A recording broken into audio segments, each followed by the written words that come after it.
જૂનાગઢના દલિત યુવકને ઢોર મારવાના મામલામાં ગણેશ જાડેજા વિરુદ્ધ એટ્રોસિટીની ફરિયાદ થઈ। હવે આ ફરિયાદને લઈને પણ વિવાદ થયો છે, કારણ કે ભારતીય જનતા પાર્ટીના દબંગ નેતા કહેવાતા એવા જૂનાગઢના ગિરીશ કોટેચાએ જે દલિત યુવક છે સંજય સોલંકી, તેના પિતા રાજુ સોલંકીને ફોન કરીને ધમકી આપી છે। આ ધમકી આપતા કહ્યું છે કે કેસ પાછો ખેંચી લેજે, ને તો જોવા જેવું થશે। અને સૌથી મહત્વની વસ્તુ, અહીંયા પૈસાની પણ લાલચ આપવામાં આવી રહી છે।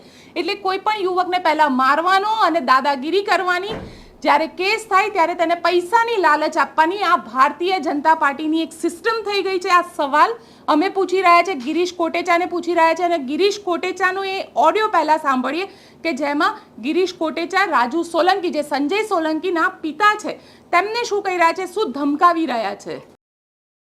ગિરીશભાઈ, મજામાં બેટા? હા, મજા। રાજુ, કઈ તારે કોઈને છોકરાને કોઈ માથાકૂટ થઈ? મારા છોકરાને ગીતાબાનો છોકરો, જયરાજસિંહ નો છોકરો અપહરણ કરી ગયો, એને માર્યો। જયરાજસિંહ ની ઘરવાળી માથે ઉભી એમ કહેતી કે હું ધારાસભ્ય છું અને મારી નાખો, તમારું કાંઈ કુવામાં નાખી દો મારી। બરાબર, પૂરું કરાવો ને બાપા? ના, પૂરું બોલાવો, હું મારી લઉં ને ગણેશ ને, પછી સમાધાન બોલાવો, હાલો। અરે ભાઈ, તારે જે કઈ જોતું હોય લઈ લેજે, પૂરું કરાવો।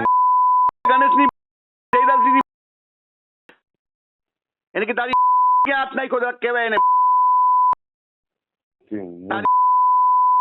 એને બોલાવી લ્યો તમારા રિસોર્ટે, હું સમાધાન, બરાબર? તમારા રિસોર્ટે બોલાવો, હું લાકડી લઈને એને મારી, એને હું મારું, પછી સમાધાન। હા,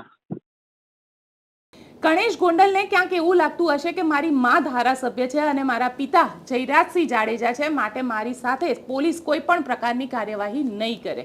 હવે અહીંયા સવાલ એ ઊભો થઈ રહ્યો છે કે શું પોલીસ ગણેશ જાડેજા વિરુદ્ધ કાર્યવાહી કરશે? કારણ કે જે રીતે ગિરીશ કોટેચાનો ઓડિયો સામે આવ્યો છે, તેનાથી એટલું તો સ્પષ્ટ થઈ રહ્યું છે કે આ ભારતીય જનતા પાર્ટીની સરકારમાં દરેક વ્યક્તિ, જ્યારે મામલો બને છે, રાજકોટનો મામલો હોય, મોરબીનો મામલો હોય, હરણીનો મામલો હોય, કે પછી જૂનાગઢમાં આ નેતાના પુત્ર દ્વારા એક દલિત યુવકને મારવાનો મામલો હોય, ક્યાંય પણ પોલીસને કોઈ પણ પ્રકારનો રસ નથી જ્યારે ભારતીય જનતા પાર્ટીના નેતા સાથે કનેક્ટેડ થઈ જાય છે।